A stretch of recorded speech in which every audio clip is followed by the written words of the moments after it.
Have you ever noticed a bizarre paradox? Two people are earning the same $100,000 salary, living in the same town, even working in the same building. But after decades, one has accumulated a fortune and the other is still treading water. They're not broke, but they're definitely not rich. This is one of the quietest truths in modern society across America and Europe. High income doesn't guarantee wealth. In fact, many people who make a high income never achieve true financial independence. And the reason is rarely laziness or lack of intelligence. It's a lot more insidious than that. Let's consider a pretty average scenario. A marketing manager in Chicago, age 29, or a software developer in London. They're making about $110,000 per year. That seems impressive. But after taxes, the picture is slightly different. In most U.S. cities and European countries, someone earning $110,000 would net about $5,500 per month. And then come the bills. Rent in a major city around $2,200 per month. A car payment with insurance around $750 per month. Student loans around $400 per month. Food, utilities, subscriptions, and everyday expenses around $1,200 per month. And then there's lifestyle spending. Weekend trips, new gadgets, clothes, dinners out, a spontaneous online purchase. Another $800 to $1,000 quickly disappears. By the end of the month, maybe there's $200 left, or $300 on a good month. This is a person earning well over $100K. Financially, they're going nowhere. This isn't an issue of reckless spending.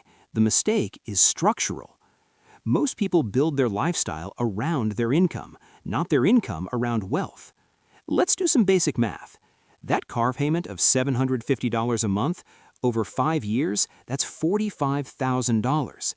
But the real cost is higher. If you invested $750 every month, earning a modest 7% annually, after 20 years, you'd have around $370,000. No magical investment strategy, just time. This is where many people are blind. High income makes it very easy for expensive habits to become permanent, thus draining away potential wealth. But there's a psychological driver here too. Humans adapt to changes in income extremely quickly. Economists call this lifestyle inflation. When income goes up, so do your expectations. A bigger apartment becomes standard. A nicer car is deserved. Fine dining becomes the norm. These aren't necessarily impulsive or foolish decisions at the time. They are reinforced by society. Your peers live similarly, your colleagues do too, and social media constantly showcases them.